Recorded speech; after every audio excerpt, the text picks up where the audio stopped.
இயேசுவில் அன்பு சகோதர சகோதரிகளே, புனித தெரேசாம்மாள் ஆலய மக்களாக எம்முடைய பாதுகாவலிக்கு விழாவை எடுத்து கொண்டிருக்கின்ற இந்த வேளையிலே வருடாந்த விழா நாம் இப்புனிதரின் பரிந்துரையால் பெற்றுக்கொண்ட நன்மைகளுக்கு கடவுளுக்கு நன்றி கூறும் ஒரு திருப்பலியாகவும், அதே வேளையில் வருகின்ற எங்களுடைய வருடத்தில் எங்களுடைய தனிப்பட்ட குடும்ப தேவைகளை, விண்ணப்பங்களை இறைவனிடம் சமர்ப்பித்து இந்த புனிதரின் மூலமாக இறைவனை வேண்ட நாங்கள் அழைக்கப்படுகின்ற ஒரு நாளாகவும் இருக்கின்றது.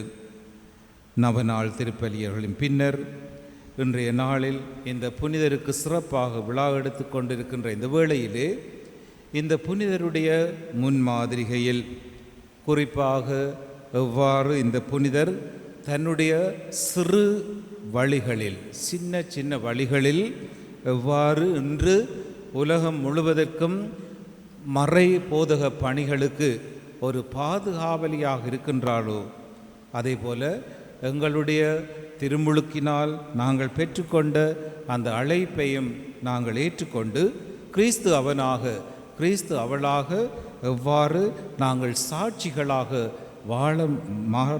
மாற வேண்டும் என்பதை பற்றியும் இன்று இறை வார்த்தைகள் தியானிக்க எம்மை அழைக்கின்றன. இயேசுவில் அன்பு சகோதர சகோதரிகளே, திருவிவிலியத்திலே பல இடங்களிலே புதிய ஏற்பாட்டிலே நாங்கள் வாசிக்க காண்கின்றோம். எவ்வாறு இந்த இயேசு சின்ன சிறு பிள்ளைகளை பற்றி கூறுகின்ற பொழுது அந்த பிள்ளைகளுடைய கள்ளம் கவடமற்ற ஒரு நல்ல வாழ்க்கையை எல்லோரும் பெற்றுக்கொள்ள வேண்டும் என்பதற்காக அந்த சின்ன சிறுவர்களுக்கு குறிப்பாக அவர்களுடைய பயணத்தில் அவர்களுக்கு தடையாக இருக்கக்கூடாது என்பதை பற்றியும் நாங்கள் வாசிக்கின்றோம். இன்றைய மத்தேயு நற்செய்தியின் வாசகம், இயேசு இந்த சீடர்கள் அவரை கேட்ட பொழுது விண்ணரசில் பெரியவர் யார் என்று கேட்கின்ற பொழுது இயேசு கூறிய மறுமொழி, அந்த ஒரு குழந்தையை நடுவில் நிறுத்தி அந்த குழந்தையைப் போல எல்லோரும் மனம் திரும்பி சிறு பிள்ளைகளாக ஆகாவிட்டால் நமக்கு விண்ணரசு இல்லை என்று சொல்லி அந்த சிறு பிள்ளையை பற்றியும் எவ்வாறு நாங்கள் ஒவ்வொருவரும் எங்களுடைய உள்ளத்தில், எங்களுடைய வாழ்க்கையிலே எம்மை தாழ்த்தி கொண்டு மிக பெரியவர்களாக மாற வேண்டும் என்பதை பற்றியும் இன்று இயேசு நமக்கு கூறுகின்றார். அன்பு சகோதர சகோதரிகளே, எங்கள் எல்லோருக்கும் தெரியும், எங்களுடைய இந்த கிறிஸ்தவ வாழ்க்கையிலே குறிப்பாக இவ்வாறு எங்களுடைய ஞாயிறு தின வழிபாடுகள், வருடாந்த விழாக்கள், திருப்பலிகள் இவையெல்லாம் சாதாரணமான ஒரு வெளி சடங்காக மட்டும் அமைவதில்லை. மாறாக இந்த சடங்குகள், வழிபாடுகள், திருப்பலிகள் மூலமாக நாங்கள் எங்களுடைய ஆன்மீக வாழ்க்கையில் இந்த உலகின் பின்னர் நமக்கு கிடைக்கின்ற அந்த மறு உலக வாழ்க்கைக்காக, விண்ணரசுக்காக எங்களை தயார் செய்கின்ற நாட்களாகவும் இருக்கின்றன. மத்தேயு நற்செய்தியிலே இயேசு மீண்டும் கூறுகின்றார், ஒருவன் உலகமெல்லாம் தனதாக்கி கொண்டாலும் தன்னுடைய ஆன்மாவிற்கு கேடு விளைவித்தால் அதனால் அவனுக்கு வரும் பயன் என்ன என்று சொல்லி. ஆக இந்த விழாக்கள் குறிப்பாக நாங்கள் ஒரு மனம் திரும்புதலை ஏற்படுத்தி எங்களை தாழ்த்தி இறைவனுக்கு ஏற்ற பிள்ளைகளாக நாங்கள் மாற நமக்கு சந்தர்ப்பம் கொடுக்கின்றன. எனவே இன்றைய நாளிலே நாங்கள் தனிப்பட்ட விதமாகவும் குடும்பங்களாகவும் எங்களுடைய இந்த ஆன்மீக பயணத்தை பற்றி நாங்கள் சற்று அலசி ஆராய அழைக்கப்படுகின்றோம். ஆலயம், நாங்கள் ஆலய விழாவை கொண்டாடுகின்ற பொழுது இந்த ஆலயம் என்பது ஆ என்று சொன்னால் ஆன்மாக்கள், லயம் என்று சொன்னால் ஒன்று கூடுகின்ற இடம். ஆக நாங்கள் எங்களுடைய ஆன்மாக்கள் எல்லாம் ஒன்று சேர்ந்து இறைவனை வழிபடவும், இன்னொரு புறத்திலே எங்களுடைய தனிப்பட்ட வாழ்க்கையில் நாங்கள் புனிதத்துவத்தை பெற்றுக்கொள்ளவும் நம்மை அழைக்கின்றன.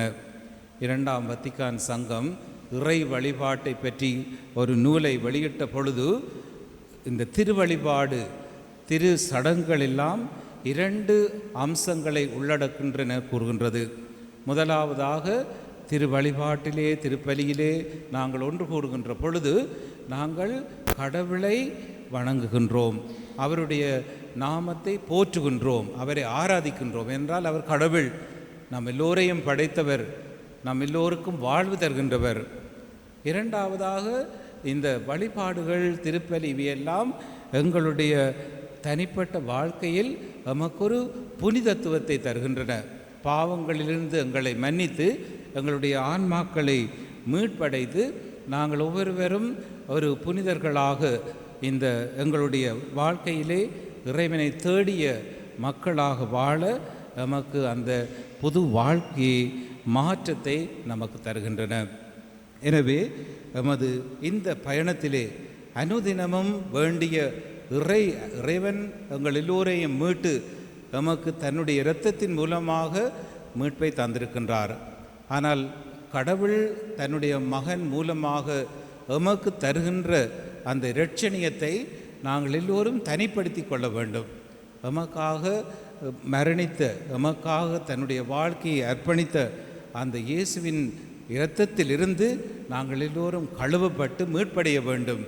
புனித யோவான் நற்செய்தியிலே 3ஆம் அதிகாரம் 16ஆம் வசனத்திலே நாங்கள் வாசிக்க கேட்கின்றோம். கடவுள் எவ்வாறு உலகை அன்பு செய்தார் என்று சொன்னால், தன்னுடைய ஒரே மகனையே உலகிற்கு பலியாக கொடுக்கும்படியாக அன்பு செய்தார். ஆக இந்த இயேசு கிறிஸ்துவின் அருள், அவருடைய இரட்சணியம், அவர் நமக்கு தருகின்ற வாழ்வு, இவையெல்லாம் நமக்கு தரப்படுகின்றன. ஆனால் நீங்களும் நானும் உங்கள் தனிப்பட்ட முறையிலே இந்த இரட்சணியத்தை எமதாக்கி கொள்ள வேண்டும். இந்த இரட்சணியம் எங்களுடைய பயணத்திலே எங்களுடைய தனிப்பட்ட முயற்சிகளிலே அமைகின்றன. ஒரு முறை ஒரு சீடன் தன்னுடைய குருவை, ஞானி, அவர் ஒரு ஞானி, அவருடைய அந்த ஞானத்துவத்தை, அவருடைய அந்த படிப்பறிவை ஒரு பரீட்சிக்க வேண்டுமென்று சொல்லி இந்த சீடன் ஞானியிடம் செல்கின்றார். தன்னுடைய கரங்களிலே ஒரு சிறிய குருவியை வைத்த வண்ணமாக அந்த ஞானியை, குருவை பார்த்து கேட்கின்றான், என்னுடைய இந்த கைகளில் இருக்கின்ற இந்த குருவி உயிரோடு இருக்கின்றதா, செத்து விட்டதா, இறந்து விட்டதா என்று சொல்லி. அப்போ இந்த ஞானி சிந்திக்கின்றார், இந்த குருவி உயிரோடு இருக்கின்றது என்று சொன்னால் தன்னுடைய சீடன் அந்த குருவியை அமுக்கி சாக கொல்லி போடுவான். இந்த குருவி செத்து இறந்து போயிட்டது என்று சொன்னால் தன்னுடைய கைகளை விரித்து இந்த குருவியை பறக்க விடுவான். ஆகவே அந்த ஞானி மிகவும் ஆழமாக சிந்தித்ததன் பின்னர் கூறுகின்றார், என்னுடைய கேள்விக்குரிய பதில் உன்னுடைய கைகளில் தான் இருக்கின்றது. உன்னுடைய கேள்விக்குரிய பதில் உன்னுடைய கைகளில் இருக்கின்றது. The answer is in your hands. ஆம் அன்பு சகோதர சகோதரிகளே, எங்களுடைய மீட்பு, எங்களுடைய வருங்கால வாழ்க்கை, எவ்வாறு நாங்கள் கடவுளோடு இணைந்து வாழ வேண்டும், எங்களுடைய ஆன்மீக இரட்சணியம், நாங்கள் எவ்வாறு நம்மை நெறிப்படுத்த வேண்டும், எவ்வாறு எங்களுடைய கல்வியில், குடும்ப தொழில்களில் நாங்கள் நன்றாக சிறந்து வாழ வேண்டும், இவையெல்லாம் எங்களுடைய கைகளில் இருக்கின்றன. நாங்கள் ஒவ்வொருவரும் தனிப்பட்ட ரீதியில் இதற்காக உழைக்க வேண்டும். பெரிய பெரிய உழைப்புகள் அல்ல. எங்களுடைய புனிதை என்று எங்களுக்கு கூறுவது போல சின்னஞ்சிறு